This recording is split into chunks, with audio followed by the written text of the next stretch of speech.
I want you to hear every word I say. I want you to tell it to everyone you know. And when you tell it strong, because I mean every word of it. There are 10,000 mugs that hate me, and you know it. They hate me because if they mess with me, I shoot their damn heads off. I've done it, and I'll do it again. Unquote, right?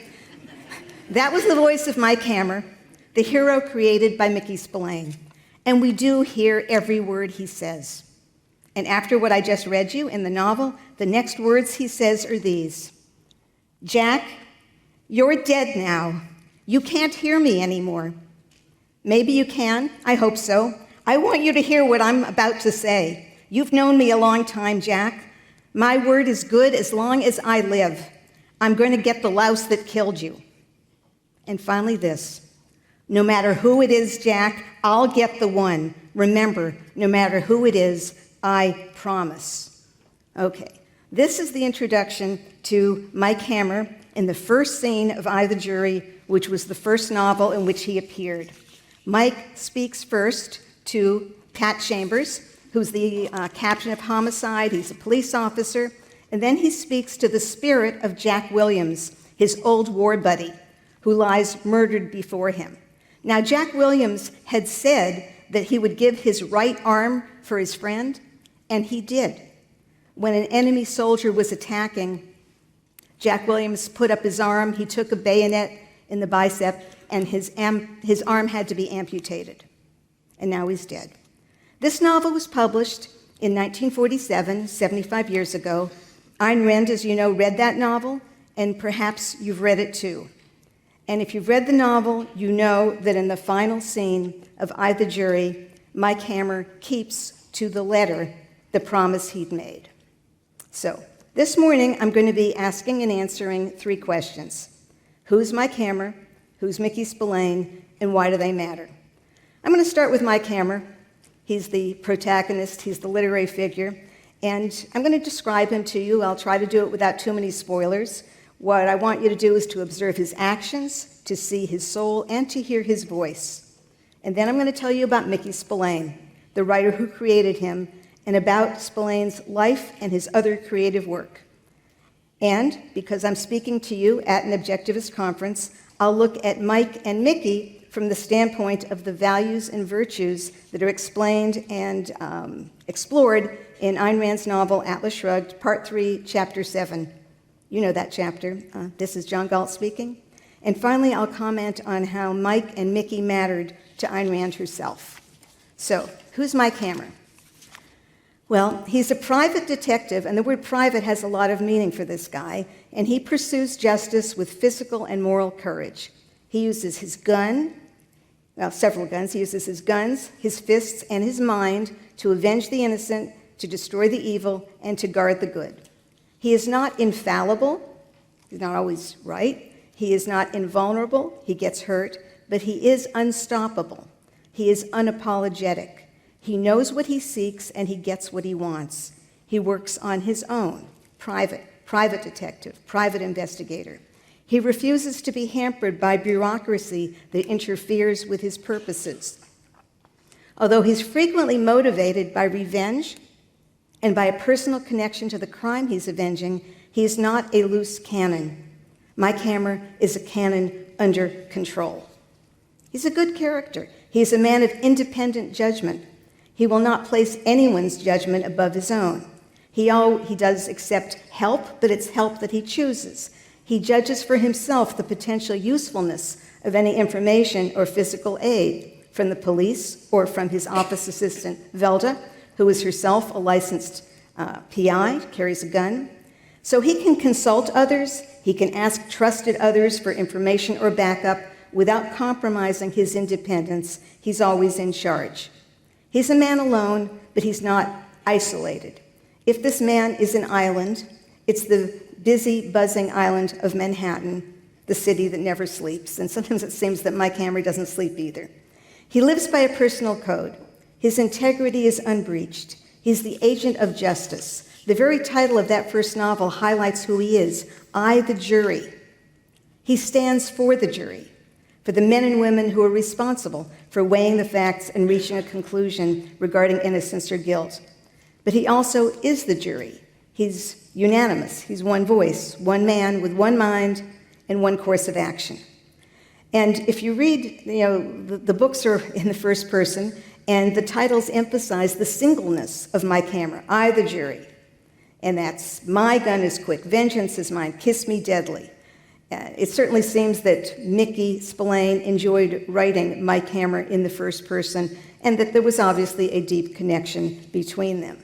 Now, because we've got a first-person narrator, we don't spend a lot of time in Mike's prehistory, because he's got things to do other than fill us in on his background. We learn about his past on a need-to-know basis, in the sense that he mentions facts about his past when the facts are relevant to the present. Basically, he doesn't live his life on memory lane. We know he's a former police officer. We don't know exactly how that came to an end, but I think that we can surmise that he was insubordinate. We know he's been a soldier. We don't know about his parents or his grandparents or his siblings, and he doesn't find it necessary to tell us exactly how he met all the characters who are part of his life. Nor does he inform us about his educational background. Now, we know that he has some familiarity with culture because occasionally he mentions cultural artifacts. He knows Hamlet. He knows the Hungarian Rhapsody. He knows Franck's Symphony in D minor, and he knows Tchaikovsky's Pathétique, Symphony No. 6 in B minor, Opus 74. And yes, he mentions it. He identifies it by opus in The Body Lovers. We know something about his taste in movies, a Western, a whodunit, when he mentions that when he goes to the movies, but he doesn't give us long recaps or critiques, unless there's some relevance. If he goes to the movies and he starts explaining to us what's important about the movies or what he thinks about it, it's reasonable to surmise that this is going to have something to do with his actions ahead, that Mike Hammer is thinking about the movie, and then that helps him figure out something to do in, you might say, the movie that is his own life. He is primed to recognize a theme, an element, even a surprise that he's going to see in his own actual life as a detective. What does he look like? Mickey Spillane used to say in interviews that he deliberately did not give Mike a physical description, that Mike Hammer was, quote, a state of mind, unquote. Now, I think we do have the impression that Mike Hammer is physically imposing without being bulky or broad. At one point, he even describes himself as ugly, which I think is a way of saying that he's not, shall we say, movie star handsome. Now, here I am speaking about Mike Hammer in the novels because there were images of him in the Mike Hammer comics, and there were movie adaptations and television adaptations. And once you have someone on the screen, you need to have a particular person with particular features. In The Girl Hunters, as you may know, the actor portraying Mike Hammer was Mickey Spillane himself. And a lot of people think he did pretty well, that he was the best Mike Hammer. The point remains that the details of his physical appearance are not a primary interest in the fiction. Okay, now I want to talk about three aspects of the characterization. And if there are more things that you want to know about the characterization, you can ask me later, but I think these three are important. The first one is that the first-person perspective is very good for us as far as getting to know the character, but it's something of a challenge for a plot story. In Ayn Rand's published fiction, she used first-person narration for one work, for the novella Anthem, which, as she said, was not a plot story. The novels with plots, We the Living, Fountainhead, Atlas Shrugged, they give us insight into the minds of several characters, but not all the time and not all the characters. First-person narration is a special challenge for a story with suspense and a mystery. Obviously, I think Spillane handles the challenge by showing us very well Mike Hammer in the process of putting information together, sometimes being puzzled and eventually figuring things out. So that's one point. It's a challenge for a plot story. The second is that first-person narration is a challenge for a writer who wants to present a character as being admirable, but when the character is telling his or her own story, this can seem like boasting. You may have noticed that Arthur Conan Doyle had to give Sherlock Holmes a Dr. Watson to tell the stories of the cases and to display Sherlock's brilliance. I know, some of you are sitting there thinking that Sherlock Holmes did try twice to do the job on his own, right? There are two Sherlock Holmes stories. Let's see. It's The Blanched Soldier and The Lion's Mane, in which Sherlock is telling the story. Dr. Watson must be out on a call. But I think those stories are, well, Doyle did not consider them to be an experiment to be repeated, and he commented that the narration by Sherlock cramped the narrative. Just saying, right? But Mickey Spillane managed to do it, and I think to do it well. And so now for these 2 points about, first person problem of boasting, first person problem of putting you in the state of him figuring things out, I'm going to give you a little episode, and I don't think it's a significant spoiler as far as ruining the story. I think of this as something like the show-off episodes that we have in Sherlock Holmes, where he does something very intelligent in the first minutes of the story, just to show what he can do, and then afterwards we proceed to the main event. So here's this little incident that shows his mind at work, and it comes from one lonely night. Okay. He's investigating a murder that actually took place practically right in front of him, a murder involving people associated with a secret communist group.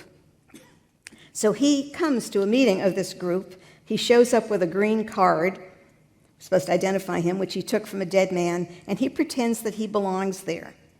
He allows the communists to assume that he is the new operative replacing the former leader who's been murdered, and they're watching him. So he's basically trying to play the part and to figure out what they're thinking. He picks up a mimeographed piece of paper, skims it, tosses it down, and succeeds in making most of the communists believe that he is, quote, in on the pipeline from Moscow, unquote. So then he is invited to have coffee in a tiny conference room. So let my camera tell it. When the door closed, there were 7 of us in the room, including 2 dames. Trenchcoat, that's a young man in a trench coat, got a tray of cups from the closet and set them on the table. For me, it was a fight between grinning and stamping somebody's face in. For an after-office hours coffee deal, it certainly was a high-tension deal. To keep from grinning, I shoved another Lucky, that's a cigarette, in my mouth and struck a light to it. There they were, everyone with a coffee cup lined up at the urn. Because I took my time with the smoke, I had to join the end of the line, and it was a good thing I did. It gave me time to get the pitch. Everybody had been watching me covertly anyway, saying little and satisfied with me keeping my mouth shut. When they took their coffee black and wandered off to the table, the 2 women made a face at the bitter taste. They didn't like black coffee. They weren't used to black coffee, yet they took black coffee and kept shooting me those sidewise glances. How simple can people get? Did they take everybody for dummies like themselves? When I drew my cup from the urn, Trenchcoat stood right behind me and waited. He was the only one that bothered to breathe, and he breathed down my neck. I took my sugar and milk. I took plenty of it. I turned around and lifted my cup and a mock toast, and all the jerks started breathing again, and the room came to life. The 2 women went back and got sugar and milk. The whole play had been a signal setup a kid could have seen through. Trenchcoat smiled happily. It is very good you are here, comrade. We cannot be too careful, of course. Of course. It was the first time I had said anything, but you might have thought I gave the Gettysburg Address. Okay? So that's my camera. And you can see it's kind of fun for us to watch him figuring out what's going on and how to make them think that he belongs. Now that one comes from One Lonely Night. And Ayn Rand named One Lonely Night and The Long Wait as Mickey Spillane's best novels. And One Lonely Night is the one of those 2 that she named that stars my camera. It's also the novel whose opening paragraphs she featured in her fiction writing course. And then she analyzes it also in the Romantic Manifesto based on that course in part. So I recommend that book. She recommended it, I recommend it. It's worth attention. It has strong writing and a surprising resolution, which I will not give you. Not not right now anyway. Okay, now I'm going to tell you about a third aspect of the characterization of Mike Hammer from the first person that I think is very powerful. He tells his own story featuring his skills without being boastful, without ruining the suspense, and he also defends himself morally. That he's not only efficacious, but he's right. He's morally right. And this is especially vivid in One Lonely Night, where his moral stature has been denigrated. We see how he responds when he's attacked on moral grounds. Okay? By the time One Lonely Night was published in 1951, Mickey Spillane had seen his hero attacked as if the hero were a villain, as if Mike and Mickey were preoccupied with sex and violence to the point of degradation. Later on, I'll read you a little bit from reviews, but if you were around at the time, you would have seen the way that he was very unfairly attacked. Well, that novel begins and ends with violence as a fact and as an issue. Near the beginning, he's been castigated in court by a judge who hated him and who attacked Mike with words because he, the judge, had no way to take legal action against him. As Mike says, the judge's voice, quote, changed into disgusted hatred because I was a licensed private investigator who knocked off someone who needed knocking off bad, and he couldn't get to me, unquote. Mike had acted in self-defense, but that didn't matter to the judge. Now, what Mike Hammer minds is not the attack itself, but the judge's dwelling on Mike's war record and attributing Mike's current behavior to his wartime experiences. Mike summarizes what the judge said, quote, he had to go back 5 years to a time he knew of only secondhand and tell me how it took a war to show me the power of the gun and the obscene pleasure that was brutality and force, the spicy sweetness of murder sanctified by law, unquote. In other words, the judge thinks that war made Mike a killer who enjoys killing. Mike then edits what the judge said. He offers a more eloquent articulation of what the judge said. And this is Mike's version. I could have made it sound better if I'd said it. There in the muck and slime of the jungle, there in the stink that hung over beaches rising from the bodies of the dead, there in the half-light of too many dusks and dawns, laced together with the crisscrossed pattern of bullets, I'd gotten a taste of death and found it palatable to the extent that I could never again eat the fruits of a normal civilization, unquote. That's pretty good writing. You know, he's a better writer than the judge is. And he does this, though, I think, without endorsing what the judge has said. He's got this, lovely periodic sentence. And essentially, he's critiquing the judge's language, and eventually he's going to also critique what he says. But before that, he's got one more quotation. I'm going to give you one more quotation from Mike summarizing what the judge said. The judge, quote, prophesied a reign of purity that was going to wash me into the sewer with the other scum, leaving only the good and the meek to walk in the cleanliness of law and justice, unquote. Well, Mike tells us that he intended to answer with a sneer, but the judge dismissed him first. So what's happened in this novel is that Mickey Spillane has given voice to the attacks on Mike Hammer as a killer who liked killing for its own sake. And he's even allowed Mike to pay attention to and to improve the language in which the judge had framed his insults. But he does keep thinking about it. During the novel, he keeps casting his mind back to the judge. Without accepting guilt, without agreeing with the judge's judgment, he does wonder about his own nature. Who is he at base? And why does he keep killing and escaping death? He keeps asking the question raised by the judge. He continues to reflect on the problem of the judge. So that's near the beginning. But by the time we get to the end, we've got Mike Hammer's answer about his violence. I'll give you that in a minute. But before that, and actually pretty close to it, we also deal with the question of sex. Mickey Spillane allows the novel to respond to the accusation that Mike Hammer is preoccupied with sex in its crudest form.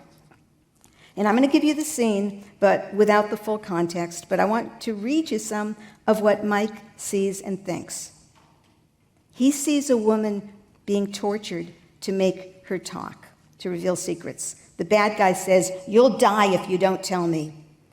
And the woman, she never opened her mouth, says Mike. She's brave and she's defiant.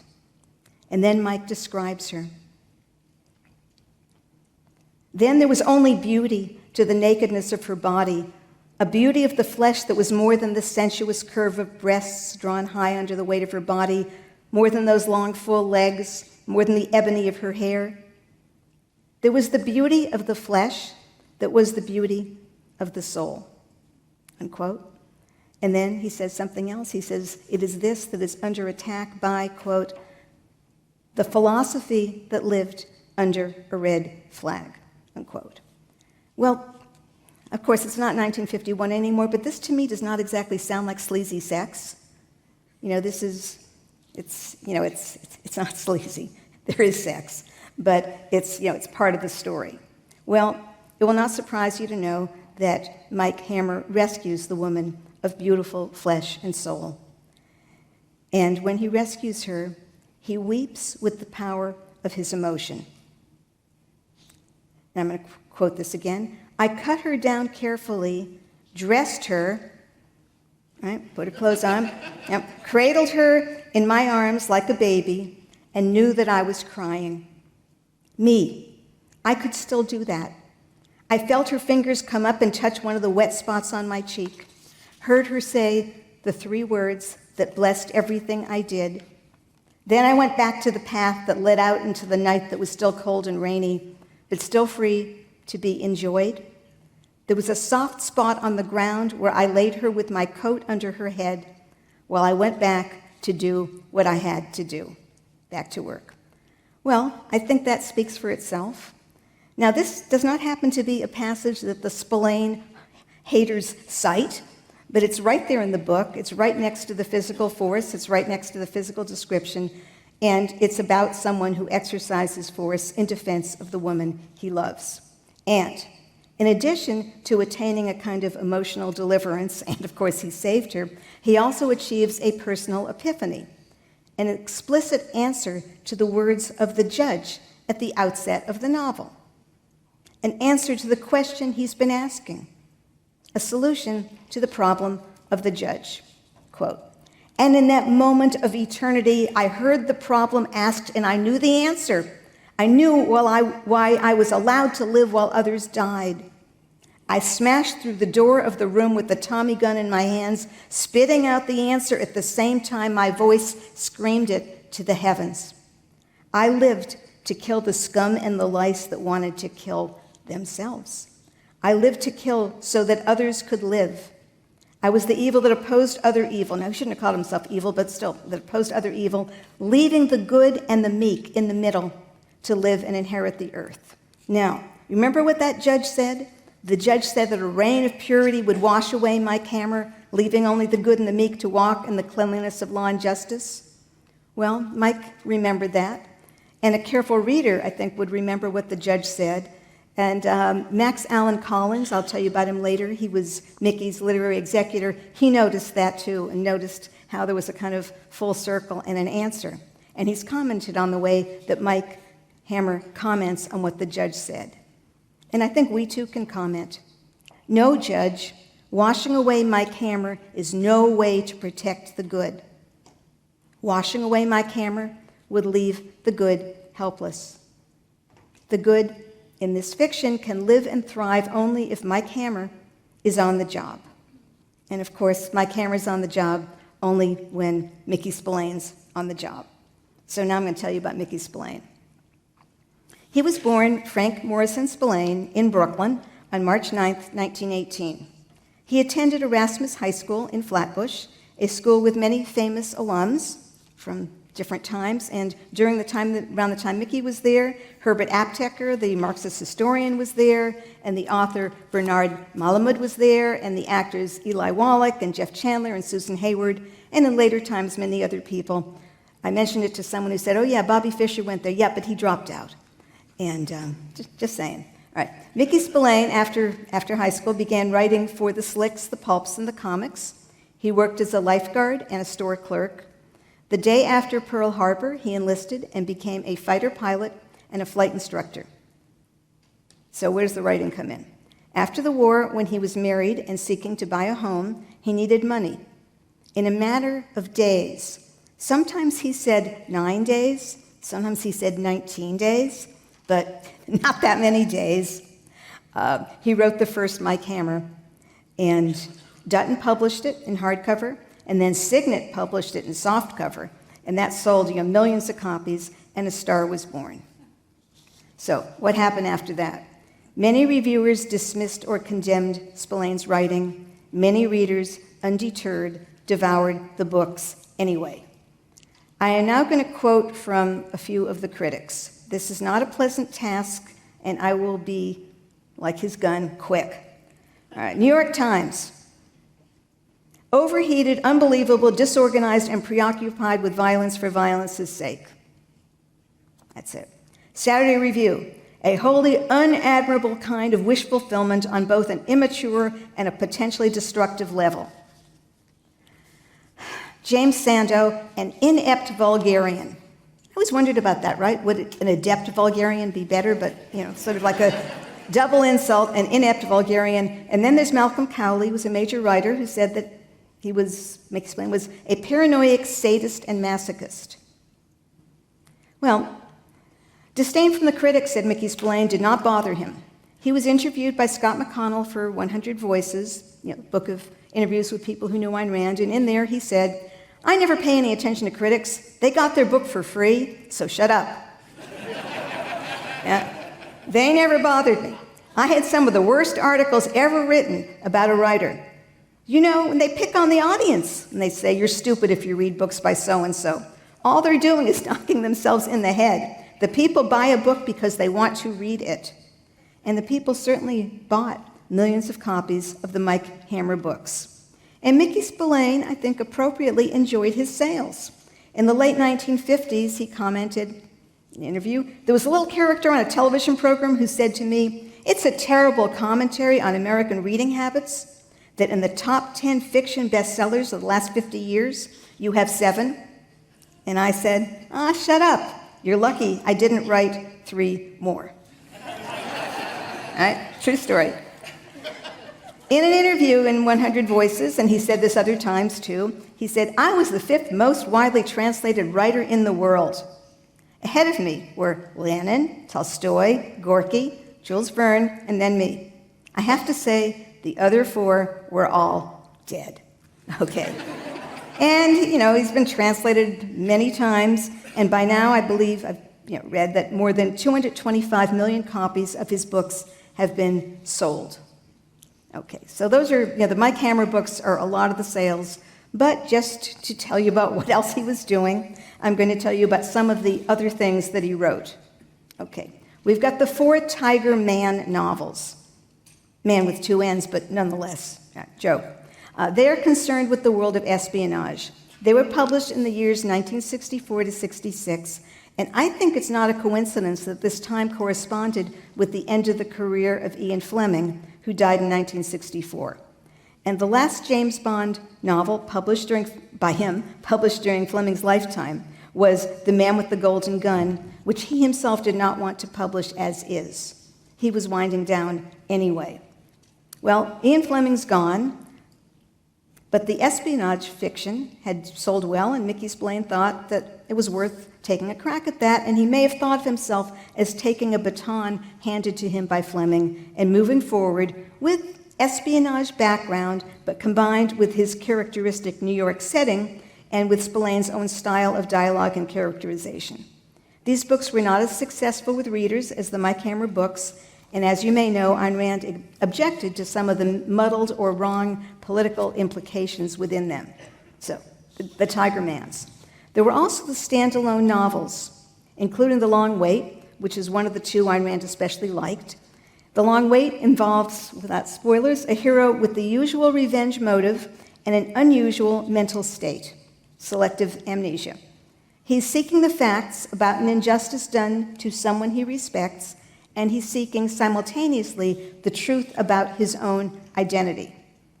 I especially like a novel called The Flyer, which is a mystery and an aviation story concerning a World War II pilot seeking to vindicate, a friend accused of treason, while also seeking to defend against the actual treason. And there are others. And then there's the Delta Factor. A lot of people like the Delta Factor. It featured a character called Morgan the Raider, who was named for a pirate, and is himself a sort of a pirate. He is unjustly imprisoned for theft, but they let him out temporarily in order to rescue a scientist who was imprisoned in a rose castle. It has the swashbuckling spirit of Alexandre Dumas, who was in fact a favorite writer of Mickey Spillane's. Now, the next in the series was called The Consummata, and Mickey Spillane drafted it, but it wasn't actually published until after his death, and it was edited and published by Max Allan Collins, his literary executor. And I think they're both, exciting, and I wouldn't have minded reading more of those. Now I want to take a minute to introduce Max. I want you to know who he is. He was a friend of Mickey Spillane's, and he was the one Mickey asked to complete the Mike Hammer novel that he was working on when he died. It was published as The Goliath Bone. Max was also entrusted with all the rest of Mickey Spillane's notes and manuscripts, and I think that he's a master of the master's voice. He's done a lot of work over time, completing and editing Mickey's books and stories. He also co-wrote a biography of Mickey Spillane, and he's done another one that's supposed to come out within the year, and I'll tell you a little more about that later. He's also a writer in his own right, well known for The Road to Perdition. So, back to more on Mickey Spillane. He wrote a young adult series starring Josh and Larry. The first was The Day the Sea Rolled Back from 1979, and then The Ship That Never Was, 1982, and the third one was The Shrinking Island, and that one just got published recently. Max put it together, and the three, you can read all three together. And these, I think that these are quite entertaining. Mickey Spillane said that he tried to adopt the point of view of a child. It's a boys' adventure series set in the Caribbean, the search for sunken treasure and the rescue of a sailor and the discovery of a lost island and other acts of daring and danger. And I think that part of what he was doing here was he wanted to do something new. And this is definitely something new. And so if you have children who are maybe, too young for the Fountainhead, I think that they could certainly read these books by Mickey Spillane and would not have any trouble grasping what's going on and enjoying them. Now, the first one I think is especially fun because we've got these two young boys who are searching for treasure on a ship. Meanwhile, there are two nefarious adults who are trying to kill them for various reasons. So we've got cross-cutting between the boys and the bad men. And I told you it's a series, so the boys do survive and things work out. There was also a shark. And Mickey Spillane, I think, gives us there an exciting story in an exotic setting. And then there were the comics. Before writing his novels, and even in between novels and stories, Mickey Spillane wrote what they call, graphic novels, graphic narratives. And Max Allan Collins, our hero, has reprinted and edited these collected stories. Now, I'm not a collector of comics, not that there's anything wrong with that, but so I'm not able to put them up against other comics, but I did buy the books that Max put together, notably From the Files of Mike Hammer, the complete dailies and Sundays. And as it happens, Mickey Spillane said that Ayn Rand was interested in this work. And when they became friends, one of the things they talked about was the comic book writing. And as he remembered it, it was pictorial, and she was interested in the fact that we were writing high-class stuff and we had a vast audience. You only get a vast audience when you're a good writer. And the two of them did have, friendship and a relationship, and in a later talk today I'll be emphasizing that. But I just thought you might be interested to know that if you're thinking, comic books, I don't want to know about that, she wanted to know about that. That was interesting to her. Now, my own personal favorites among the non-Mike Hammer books are those written by Max Allan Collins from an unproduced script idea, notes, and published fairly recently in the years 2015 to 2021. Mickey Spillane was a friend of John Wayne. Mickey appeared as himself in the film Ring of Fear, a circus mystery story. I'll say that again, a circus mystery story, produced by Batjack, Wayne's production company, and Mickey is reported to have edited the script uncredited in later scenes that were added and that were shot not by the original director, but by the experienced director William Wellman, whom you may know as the director of Wings, the first movie to win an Oscar, and of The Public Enemy. So there was serious talent involved in this movie, and apparently John Wayne was very grateful for Mickey's help on it, gave him a car. Mickey also had ideas for films that were going to be produced by that company, but that would be starring John Wayne himself or possibly Randolph Scott. And this is a series of films that were going to be the Saga of Caleb York, I like that name, set in Trinidad, New Mexico. Now, there wasn't any Trinidad, New Mexico, but in the books there is, and you can kind of imagine that setting when you read the books. Here's a quotation from Mickey Spillane that stands at the front of the first of the Caleb York books. "Heroes never died. John Wayne isn't dead. You can't kill a hero." In that book, The Legend of Caleb York, Caleb is a man with no name initially, a gunslinger who rides into town and takes on the task of helping George Cullen, a ranch owner who is blind, but not so blind as all that he can't see a threat. There's a corrupt sheriff, there's a corrupt deputy, and they are killing Cullen's ranch hands and trying to take over the ranch and also to take over his beautiful daughter. Well, Caleb kills the sheriff, kills the deputy, kills the scheme, and wins the heart of Willa Cullen, the beautiful daughter. The second book, The Big Showdown, is prefaced by a quotation from John Wayne. "All the screen cowboys before me behaved like real gentlemen. They didn't drink, they didn't smoke. When they knocked the bad guy down, they always stood with their fists up, waiting for the heavy to get back on his feet. I decided I was going to drag the bad guy to his feet and keep hitting him." Okay, that's John Wayne. All right. In The Big Showdown, Caleb is on his way out of town. He has found a replacement sheriff, and he is headed for San Francisco to be a Pinkerton detective. But then the bad guys kill the replacement sheriff, and the cousin of the corrupt sheriff from the previous book has arrived to rescue the town from a recent bank robbery. And we're kind of worried about him. Meanwhile, the brothers of the corrupt deputy from the first book, they're on their way into town. So let's just say that Caleb doesn't go to San Francisco. He's got things to do. Then there's the third book, The Bloody Spur, and now Caleb is the sheriff. And the issue in this book, interestingly, is the railroad, the arrival of the Santa Fe Railroad, which is going to be built right through the Cullen Ranch. So there's a conflict.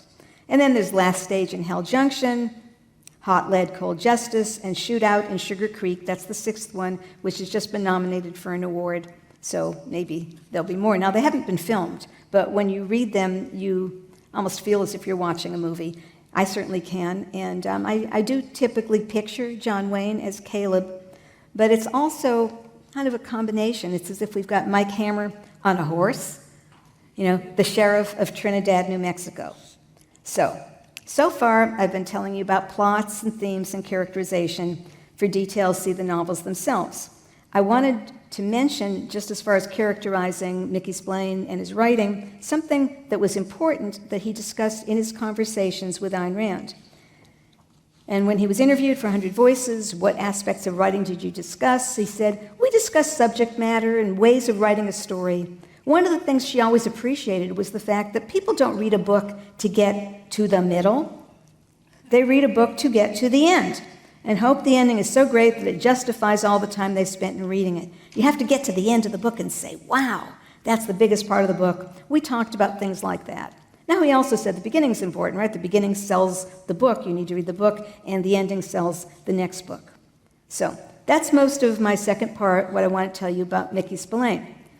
There are other things. It is true that he appeared in a fair number of advertisements for Miller's Light Beer. It is also true that in 1951 or 1952, he became a Jehovah's Witness. It's also true that he was married. He didn't talk a lot publicly about why, but it was not a pretense. He really did it. It's also true that he was married 3 times, and that his third wife, Jane, wrote a book about his kindness and consideration and courage in private life. Very affectionate book. For more information about his life outside the writing, I recommend that first biography, One Lonely Night. And in the near future, there's going to be a new biography Mysterious Press is bringing it out, and it's going to be called Spillane, King of Pulp Fiction. Now, that book, according to Max, is going to address a mystery that pertains to both Mickey Spillane's life and his writing. And here I'm going to quote, I'm not exactly an infomercial for the book, but I'm going to quote what Max has been telling us about the mystery that he will reveal in this book. Okay, and we're going to read here first from the introduction to a collection, Stand Up and Die, collection of previously uncollected Mickey. The biggest mystery has been why Spillane did not write a Mike Hammer novel or even a Hammer short story for the 10 years that separated Kiss Me Deadly, 1952, and The Girl Hunters, 1962. After all, he says, Spillane was not just the most internationally popular mystery writer of the 1950s and early 1960s. He was the best-selling author in America, period. Much speculation, he says, has been bandied about to explain the long wait between Spillane novels. Mickey was suffering from writer's block, or he had too much money coming in from radio and comic strips and movies to bother, or his religious conversion to the conservative Jehovah's Witnesses made him swear off his sex and violence style, or he was too caught up in pursuits like deep-sea treasure hunting, hot rod racing, touring with the Clyde Beatty Circus, and skydiving. While each of these, he says, holds a grain of truth, the real reason turned up in research for the biography I've written, which he thinks is going to come out in January 2023. And I'll reserve the right not to reveal the solution of that mystery until the biography's publication. He also teases the solution in a blog post from his website, November 23, 2021. And here he describes his process in working on the biography, which was interesting to me because I also have an interest in biographical writing. And what he said is what surprised me was reading all the material about Mickey I'd gathered going back to my junior high days. I literally used the scrapbook I kept because it had various articles and reviews pasted in among my carbons of indignant letters I'd written to anti-Spillane reviewers and my cartoony portraits of Mickey. What I hadn't anticipated was the picture all of that material would paint when for the first time I read it all at once. I feel like I put together pieces of the Spillane puzzle that had eluded me despite my close personal relationship with the man for the last 25 years of his life. Many assumptions I'd made and had cockily presented as fact in various pieces and introductions about Mickey and his work over the recent years proved short-sighted, not wrong exactly, but lacking nuance. And I'm still with Max. For example, he says, I no longer think that his conversion to the Jehovah's Witnesses had anything much to do with the near decade-long respite he took from novel writing. I do think his style shifted, and the violence and sex were both more restrained, but not absent. Rereading The Deep, that's a standalone recently, I saw how he used the threat of impending violence to create a story about a tough hero who really only kills once, and then only in self-defense. In The Girl Hunters, Hammer kills nary a soul, though he does trick the evil one into self-destruction. This probably had as much to do with his attempt to develop as a writer and to respond through his work to the incredibly unfair and even vicious attacks upon him throughout the 1950s. Other than Elvis Presley, no figure in popular culture had ever seen so much success and simultaneously so much condemnation. But the bio will, for the first time, reveal the major reason he stopped writing novels at his popular peak. Well, that's what Max says. So, what's the answer to why Mickey took a break? I don't know. Was he perhaps on strike? Have to wait. Inquiring minds want to know, and speaking for myself, I just can't wait. So, finally, why do Mike Hammer and Mickey Spillane matter? I'm going to start with the obvious, going back to Atlas Shrugged. He possesses the three supreme and ruling values of man's life: reason, purpose, self-esteem, all over. He uses his mind, consciously directed to the truth he wants to discover. He has goals that his truth-seeking will enable him to achieve, and he will not quit until he's reached the end of his quest. And of course, as you can tell from the way he speaks, he's got self-confidence in his ability and self-respect for his moral nature. He also exemplifies the virtues identified in that same chapter, Chapter 7, Part 3, Atlas Shrugged: rationality, independence, integrity, honesty, justice, productiveness, and pride. Now, they're interlocking virtues. They're related to each other. So, my camera lives by his mind, his own mind, his whole mind, nothing but his mind, no compromise or fraud. I think that takes care of rationality, independence, integrity, and honesty. That's his job. He recognizes his own worth. He asserts his nonstop, ongoing moral merit. That's pride. Now, productiveness, you might think, well, he doesn't build anything, but he actually does exemplify the process by which man's consciousness controls his existence, a constant process of acquiring knowledge and shaping matter to fit one's purpose, or translating an idea into physical form, of remaking the earth in the image of one's values. Yeah, that's my camera, all right. Shaping matter to fit his purpose. But of all the virtues, justice is the one most salient in the characterization of my camera. In the words of Chapter 7, Part 3, Atlas Shrugged, every man must be judged for what he is and treated accordingly. Your moral appraisal is the coin paying men for their virtues or vices. My camera, after all, is the jury. But for us, in this room, who are deeply interested in Ayn Rand's ideas and work, there's more to say about why Mike and Mickey matter to Ayn Rand. Okay. My camera, I believe, mattered to her because she saw him as a hero worthy of admiration. Mickey Spillane mattered to her because she recognized the merit of his creative work. She saw his merit while also seeing that his writing is sometimes uneven and his novels are sometimes philosophically flawed regarding politics and other matters. I've chosen today to emphasize the positives, but I do see the negatives, and so did Ayn Rand. Nonetheless, she saw much to celebrate. And she saw that he was being dismissed or denigrated unjustly. She wanted to do justice to him in a public forum. She was a friend of his privately, but that wasn't enough. She also wanted to be a public supporter. She wrote an essay about him for her weekly column in the Los Angeles Times. She chose to stand up for him and to speak up for him. Those of you who said, who's Mickey Spillane? Well, you can see her essay reprinted in the Objectivist newsletter and in the Ayn Rand column, or if you want to go back to the archives of the Los Angeles Times. And today, in line with what I've been saying, I want to share with you some of what she wrote. She wrote, Mickey Spillane, and I'm not reading the whole thing, but I'm going to read a lot of it. Mickey Spillane is one of the best writers of our time. He's won an enormous popular following, but no acknowledgement.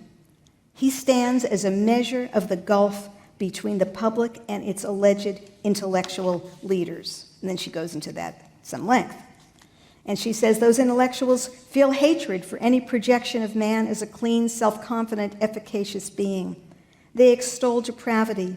They relish the sight of man spitting in his own face. The object of their deepest hatred and fear is moral values. What they hate him for is the fact that Mickey Spillane is an intransigent moral crusader.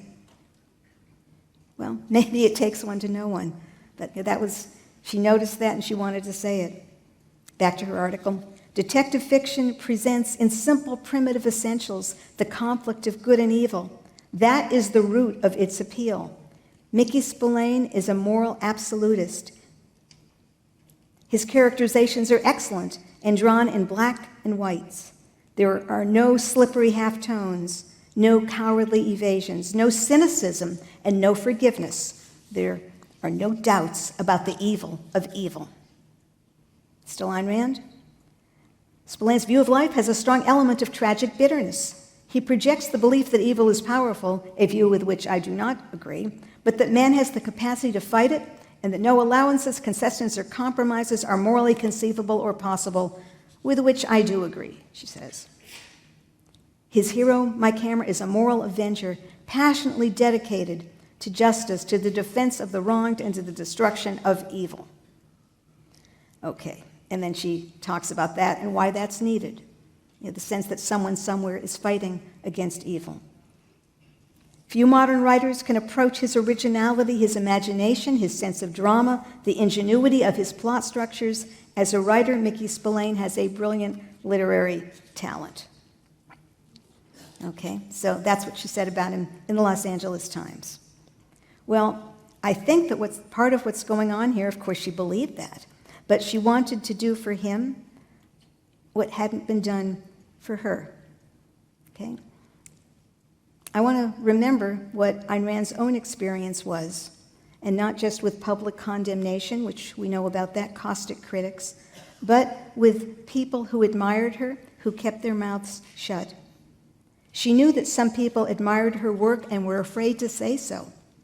She actually wrote about this phenomenon in her introduction to the reissue of The Fountainhead in 1968.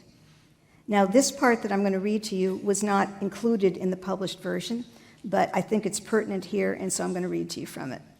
She wrote, "The instances of men who paid me unsolicited, extravagant compliments at private gatherings, but never stated it in print or on public occasions, were too numerous to mention.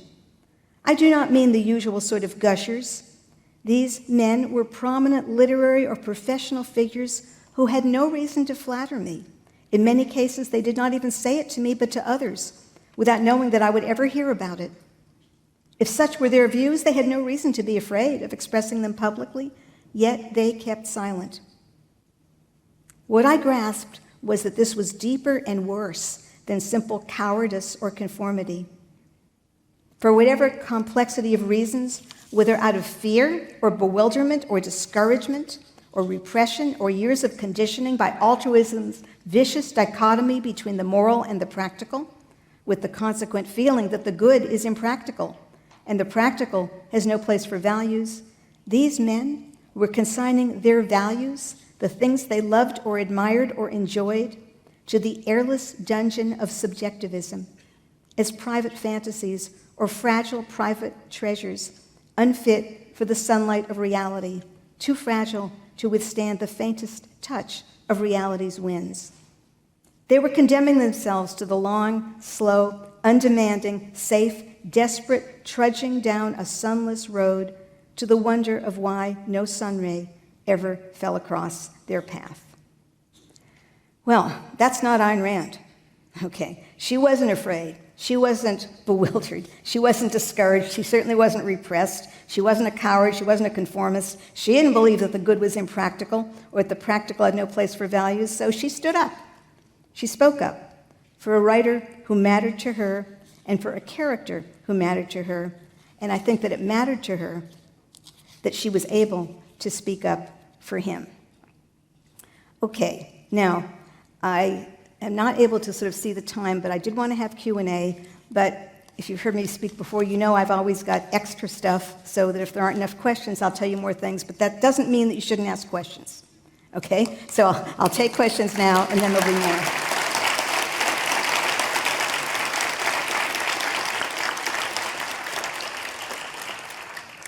Okay, questions? My question is, what is the difference between revenge and justice? Because you use both words when talking about Mike Hammer, and I was wondering, are they both motivated by positive, like the achievement of a positive value? Yeah, I wasn't sure what the difference is, especially in his context as a character. Okay, I think that's a good question. And I think what you could say, of course, is that justice involves paying people in the coin that they deserve. And so it can be positive as well as negative. And in fact, that's really important. You know, well, that's very important, not just to hand out justice as punishment or bad consequences, but to notice, to celebrate, to reward virtue. Now, revenge means that something has gone wrong and that it needs to be set right. So it's just the negative side of that. But it does be proportionate, appropriate, matching the right answer to, you might say, the right wrong. Now, as a plot motivator, I would say that Mickey Spillane is handing out justice in the form often of revenge because that's a plot story. You could, of course, say that you could have a story about someone who renders justice in the form of praise and reward for those who have not received appropriate rewards. But you wouldn't ordinarily call that revenge. So justice is the wider term. Okay, thank you. Thank you. Do you have knowledge of, or can you give an example of Mickey Spillane's writing ritual and whether it changed over time? And also, if you can, comment on whether he discussed his writing ritual with Ayn Rand. Okay, all right, question about Mickey Spillane's writing ritual. Well, there are a couple of things to say. One of them is that sometimes he just used to sit down at the typewriter and bang it out. Okay, and he had a typewriter. And it's also true that it's been said that sometimes he used to write in bed, and where he was comfortable. It's also true that he didn't do elaborate outlines and notes and editing, but that he knew what he wanted to say, and when he was ready to do it, he just did it. Now, as far as his conversations with Ayn Rand, they didn't discuss, as far as I know, that sort of thing, but they did talk about storytelling and what you need to think about when you're writing a story, including that you need to know what the end is, as opposed to, I don't know. All right. There's a famous writer who used to say, I just throw my characters up in the air and I see what they're going to do, or who say, you will never believe what my character did. That's Tolstoy, but just saying, you'll never believe what my Anna did. Okay. Now, I don't even know if I believe that that's true, but it was part of what he said. Now, with Mickey, there were no surprises. He knew what he was doing. And that's, of course, true with Ayn Rand. It's very powerful, really, when you look at her surviving drafts and outlines, that sometimes she's got the end of the book written there as part of the preparatory notes, just saying, that she knew where she was going. So I think that, I don't know if you'd call that a writing ritual. I mean, it's not like, drinking celery juice or something like that, but knowing what the story required. It's also true that he did always want to know the background and the correct information about whatever he was writing, so that's an aspect. I don't know if you think of that as a ritual, but it was a commitment. It's part of his writing religion that he would know the setting, he would know the equipment, and so on. And, well, there's a story about, he said to one of his editors, he says, I bet I can put a mistake in a book and you won't notice it. And he did. It just had to do with the location, a particular geographical location, where something was. But he himself would not have made that mistake just like that. He would put that in just to see if anyone else would catch it, which they wouldn't. And Ayn Rand, as I'm sure you know, she was also very careful about researching legal matters, technical matters, and so on, that she wanted to know, in addition to all the philosophical material and the characterization and so on. If she was dealing with a real time and a real place, she wanted to be authentic to that. What I think is true is that they recognized that they were alike in caring about plots, and that they were alike in caring about positive figures. And as somebody once said, men to match my mountains, that the characters had to fit the plots, and that they were not going to be, just sort of silly characters doing heroic things in their spare time, but that, the characters of substance and dignity. And my camera does have dignity. I mean, he talks in slang, but he has self-respect and dignity, that they would not be less than themselves, and that also was an aspect. I think that I'm trying to think if I can remember anything else by way of ritual for him. He wrote a lot of notes, which is why Max Allan Collins has had a lot to do with, and he left them behind. And in Ayn Rand's case, we do not have dozens and dozens and dozens of unfinished Ayn Rand books that can be put together. We just, she did not do that. So that would be a difference. Also, a difference which I think is basically the credit of both of them, is that he has a series character in which, it's the character and the events show the character, but you can actually read them as separately. And Ayn Rand did not give us the further adventures of Howard Rourke. Although some of us might like it, another big building, and another, or another issue or another problem to solve. I don't mean to make fun, but I think that book is complete in itself. And, Mickey Spillane's books are complete in themselves, but he also wanted to revisit the character and send that character out on other parallel adventures, partly actually because, unlike Rourke, he's not building something that's going to last. He's taking care of something so that the rest of us can get back to normal life. So I think it kind of makes sense that Mickey wrote a series and that Ayn Rand didn't, even though I wouldn't mind knowing the further adventures of our characters. That's the best I can do. If I find out anything else, I'll let you know. Thank you for this fascinating talk.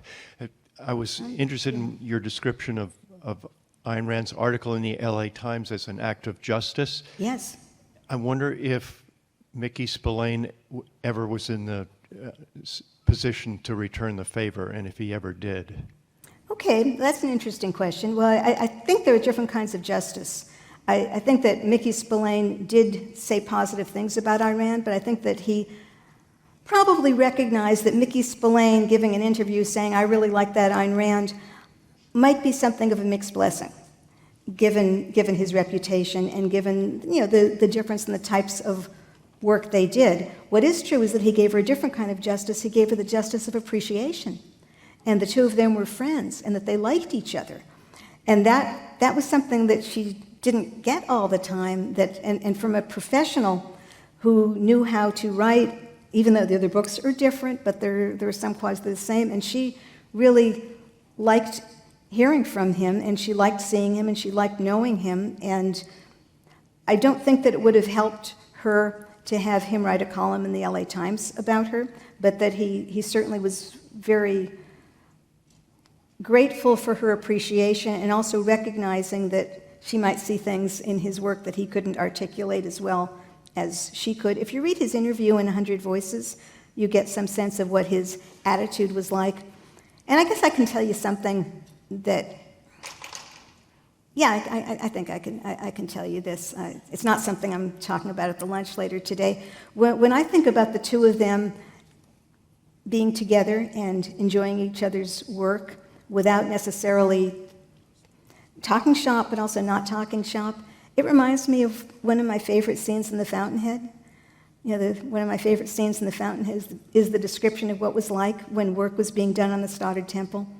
And Mike Donegan and Howard Rourke and Stephen Mallory and Don Nick would hang around afterwards, just hanging out, and drinking and laughing, and Rourke would laugh in a way he would never laugh anywhere else. Just four people who enjoyed being together. And we don't have a lot of scenes like that. We usually have battles to fight and work to do, but just four people who enjoy being together because of the work they do together, and it's part of their context, even though they're not now doing it. And privately, I've always called that "now comes Miller time," And so, hey, he does the ads for Miller Lite. What can you say? It's. I don't drink beer. But I appreciate the idea of Miller time and of wanting to celebrate something that facilitates people enjoying themselves together. So he gave her that, and I think that was a big deal. That's what I think. Thanks for the question. Thank you for the talk. Actually, I have a couple questions. First question, I remember a scene from one of the Mike Hammer novels where he describes himself as a misanthrope. And kind of along that vein, I'm curious, do you regard his view as being like a malevolent universe type view, or is that maybe not the right way to look at it? That's my first question. Second question, I think for a lot of the same reasons that I've enjoyed the Mike Hammer novels so much, I also have really gotten a lot of the writings of Frank Miller. and I'm really curious about your views on the character of Marv in the Sin City novels or the movies, because I think I like him for a lot of the same reasons that I like Mike Hammer, actually. Okay, so 2 questions? Okay, I'll answer the second one first because I have no information. And so, I've made a note and I will take a look, and maybe, if I have a view, I'll let you know. But right now, I have to fake it, and I'm not going to do that. Just go by what you said. However, the notion of Mike Hammer saying that he's a misanthrope, there are a few things I can say about that. One is that he doesn't actually mean that he hates all people, because look good, he's got friends, he's got Velda, he has people he admires, and people who, when they get hurt, matter to him, and he wants to do something about that. So he can't actually mean that he hates everybody. It is true that he, as Raymond Chandler said in a different book, trouble is his business, and he is expecting there to be trouble. If there were no trouble, he'd be, shall we say, unemployed. And yet he also does, and as Ayn Rand noticed, that he's got a certain bitterness. So there is that, but I don't think it comes from the view that human beings are in essence evil, because, as I said, he's got friends. And also,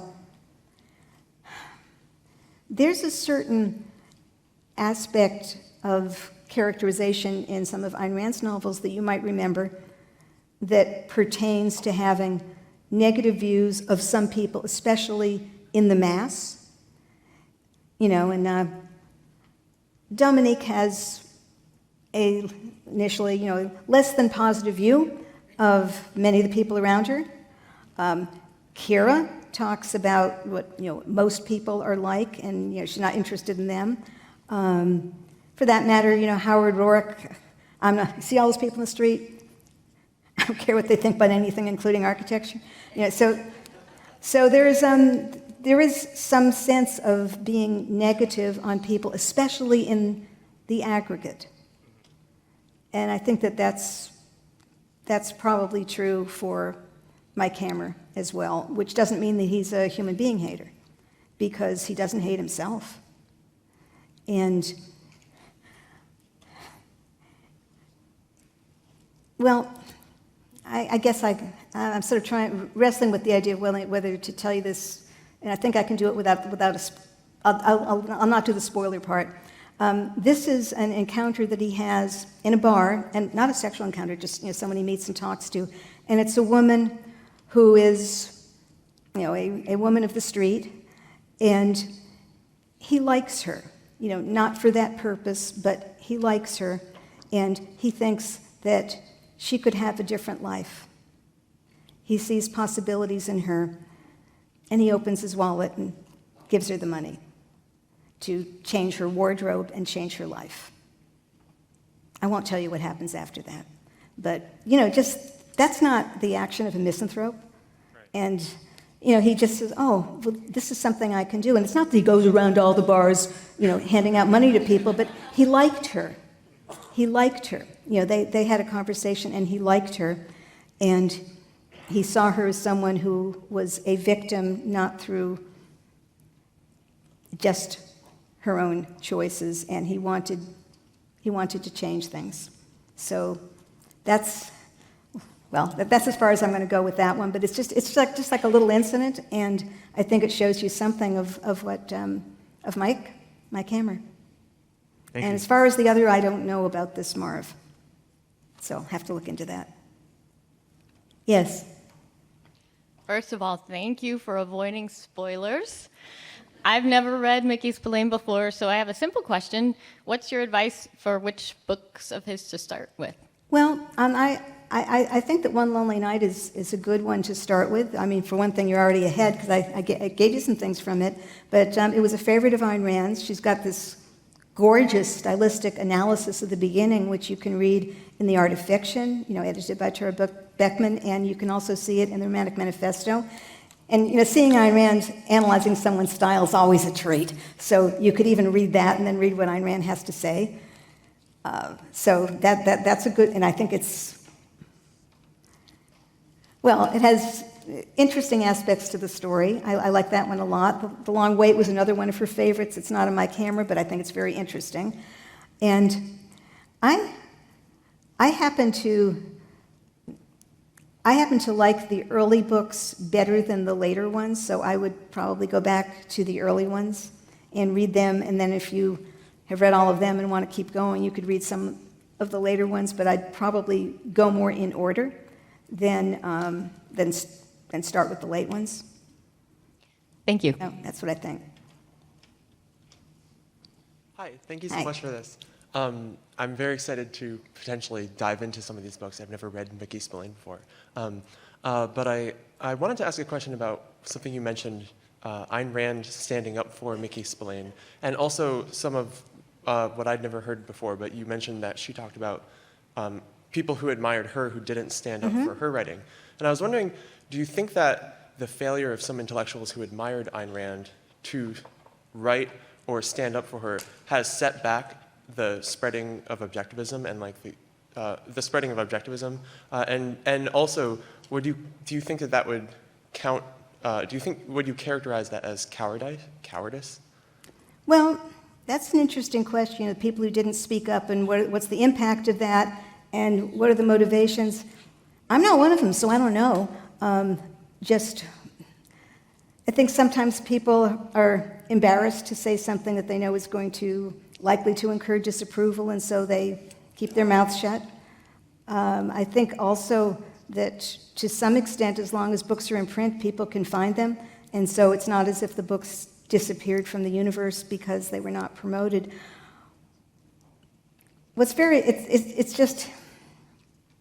It's embarrassing, really, to think of people being ashamed to admit what they like. And I don't kind of get that. I mean, if you like it, what does it mean that you're ashamed to say? There's the expression guilty pleasures, which is something of a joke, and I kind of understand that a little bit. It means this is something I like, but I might have a little difficulty explaining why. Maybe they don't know why, but you've probably heard some variety of this. I used to like Ayn Rand, and then I grew up. I used to like Ayn Rand, and then I smartened, So some of that, has to do with that. I'm sort of trying to figure out if I want to tell a story. No, you have to. All right, I'll tell you something of this story. Okay. All right, this is, well, I had to do something. This was a well-known critic who wrote for a major publication, and he wrote that there were some books that he had loved and that he was ashamed to admit that he loved. These were books that he loved when he was young, ashamed to admit that he loved them. And he listed them, and one of them was Atlas Shrugged. And he was a critic I liked and respected and a good reader, and I kind of had it. I thought, well, that's not okay. And so I wrote to him, and I said, I noticed that you said this, and I wondered what changed. And was it that you found out what other people thought of Atlas Shrugged? And if so, maybe you ought to go back to the book and reread it, especially the part, where Cheryl and Dagny are talking about placing nothing above the judgment of your own mind, just saying. And, okay, now the interesting thing is, and you could probably trace this out, is that we correspond a little bit. It turned out that he actually knew quite a bit about Ayn Rand, and in fact, had a lot of respect for her work, but thought that was something to say.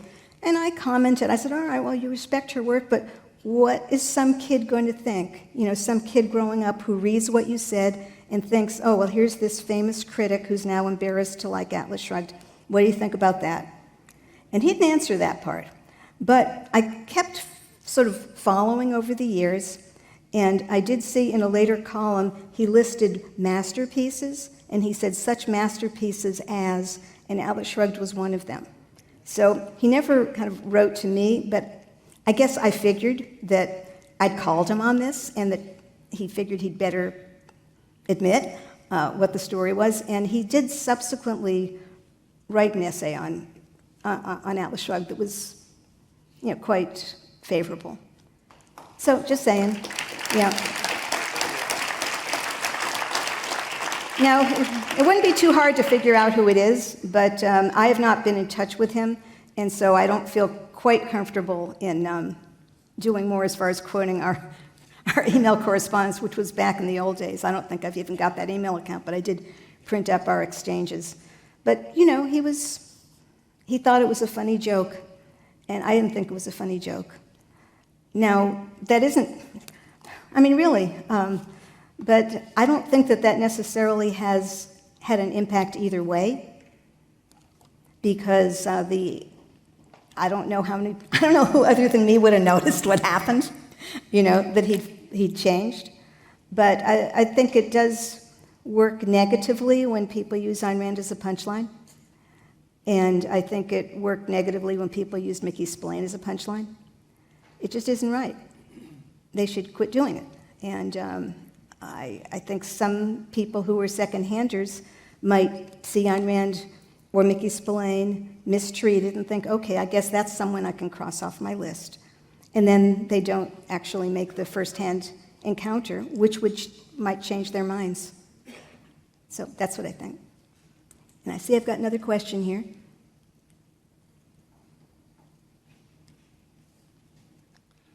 So when Ayn Rand wrote her critical review, criticizing Oh, yes.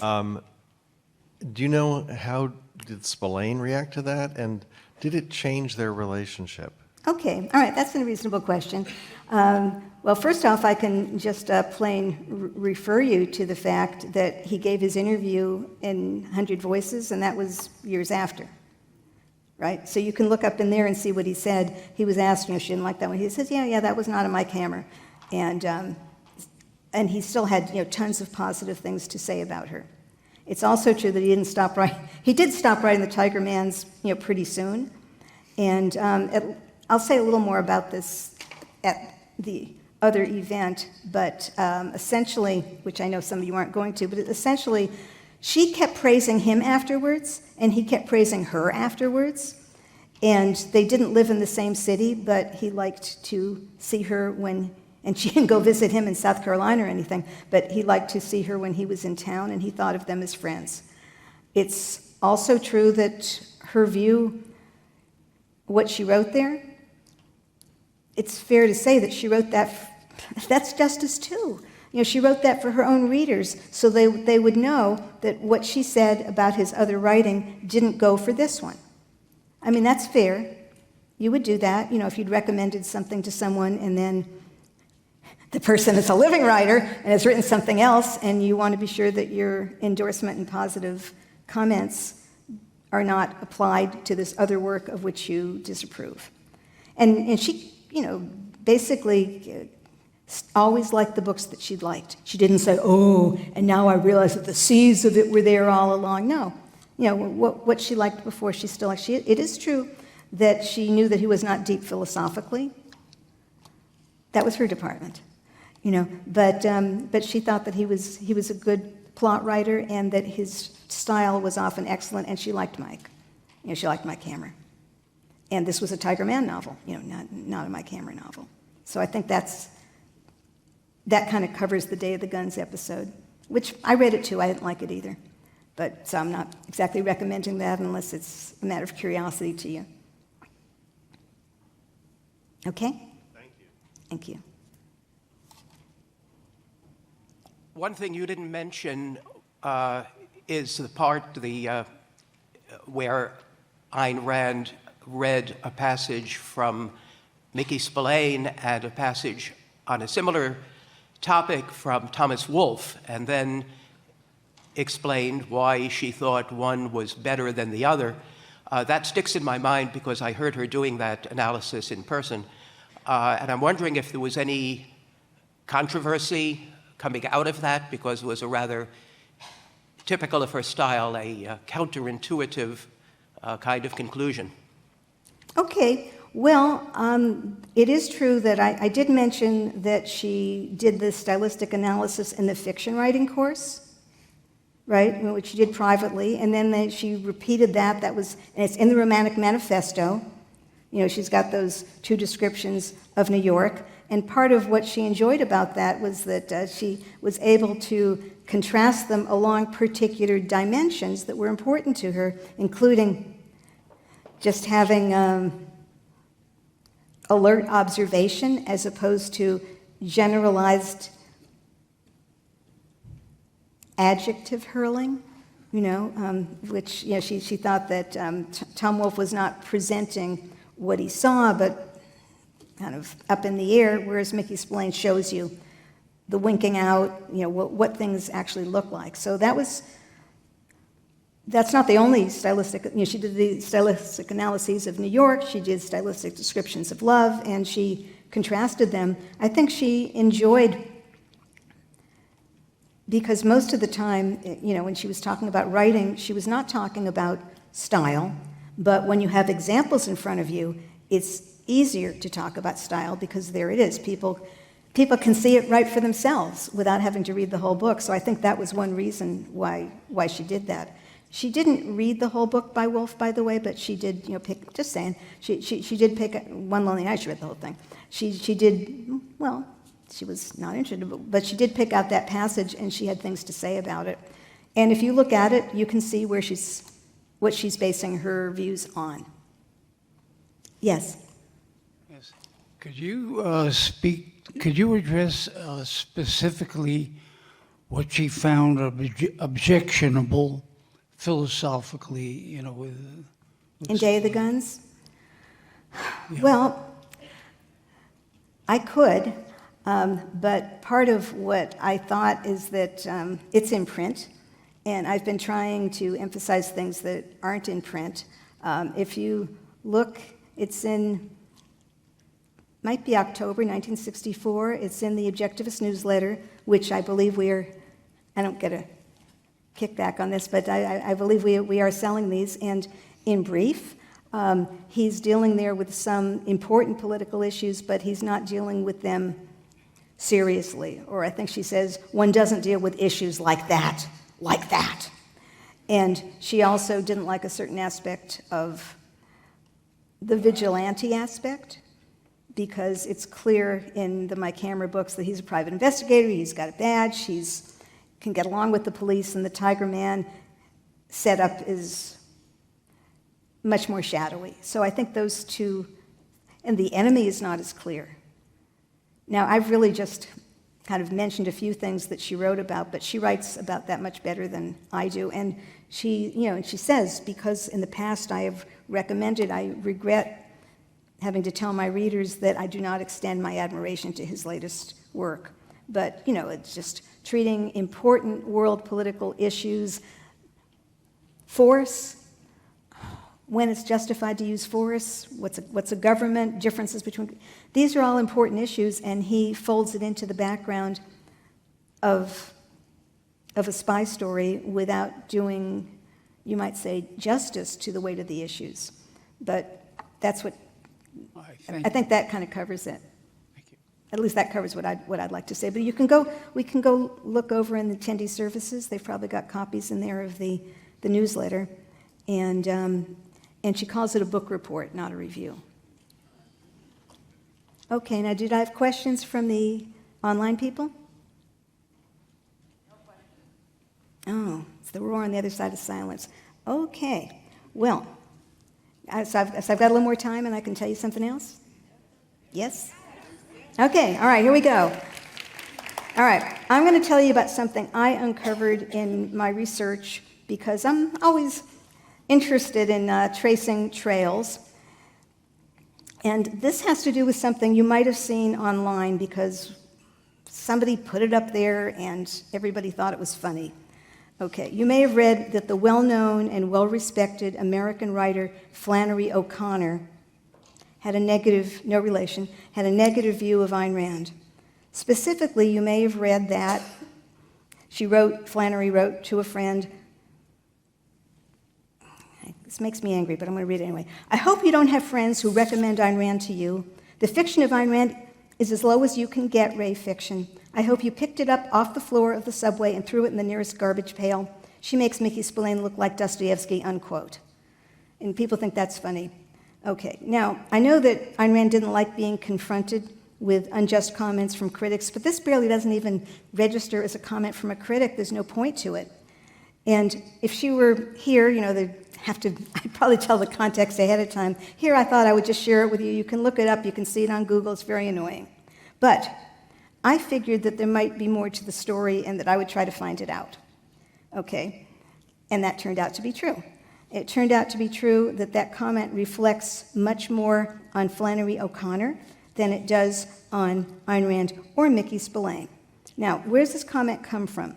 You'll find it published in an edited collection of O'Connor's letters, published as The Habit of Being and edited by Sally Fitzgerald. And the letter in question was, I can tell you more about her later if you want, but anyway, Sally Fitzgerald, she's the editor. And, she edited it, so it's not exactly the way that Flannery O'Connor wrote it. The letter was written on May 31, 1960, to her friend Marryat, M-A-R-Y-A-T, Lee. But here's the thing. If you look at the letter to which she was responding, and I had permission from a relative to do that, you'll see that what's really been ignored or tossed in the garbage pail is the context, why it was that Flannery O'Connor decided to say that. Marryat Lee had not picked up any book from a subway floor, nor does she mention having read Atlas Shrugged because of anyone's recommendation. The letter tells us that she had read the entire text of Atlas Shrugged, more than 1,000 pages, so that's not a casual interest. And she says playfully that a certain part of it reminded her of Flannery O'Connor. It had to do with a long speech, okay? So publishing only O'Connor's nasty comment removes the atmosphere of a teasing interchange between friends, one of whom suggests that her friend, like a certain fictional character in Part 3, Chapter 7, has a tendency to deliver long speeches. Okay? So that's it. But you don't see that when you say Flannery O'Connor was condemning Ayn Rand, but it was sort of a joke between friends. I don't think she even read Ayn Rand herself. All right. I'll add, though, that Flannery O'Connor inadvertently does make a true point. She means to say that Ayn Rand is as far beneath Mickey Spillane as Spillane is beneath Dostoevsky. That's the thrust of the insult. But what she actually says is that Ayn Rand makes Mickey Spillane look like Dostoevsky. And in fact, Ayn Rand made a point of praising Spillane in terms that remind us of Dostoevsky. Right? In her March 1964 interview with Playboy, she said she liked Mickey Spillane because, quote, he presents the conflict of good and evil in terms of black and white. And again, this is Playboy, this is prominent. He does not present a nasty gray mixture of indistinguishable scoundrels on both sides. He presents an uncompromising conflict. As a writer, he is brilliantly expert at the aspect of literature which I consider most important, plot structure. Okay, so that's what she says. But listen to what she's saying about Mickey Spillane. Black and white, good and evil, brilliant plot structure, uncompromising conflict. That's how she describes Mickey Spillane. Does that sound like any other writer we know? Yeah, right, sounds like Ayn Rand, but who else? She'd written of Dostoevsky in the Romantic Manifesto, I like Dostoevsky for his superb mastery of plot structure and for his merciless dissection of the psychology of evil. So, Ayn Rand makes Mickey Spillane look like Dostoevsky. And she speaks of them in the same paragraphs in the Romantic Manifesto. And I'm going to read from the paragraph where she describes her response in sense-of-life terms. Spillane, she writes, gives me the feeling of hearing a military band in a public park. As for Dostoevsky, Dostoevsky gives me the feeling of entering a chamber of horrors, but with a powerful guide. Well, doesn't that description of her response to Dostoevsky also describe her response to Mickey Spillane's world? It's a chamber of horrors, but with Mike Hammer at our side, we've got a powerful guide. Thank you.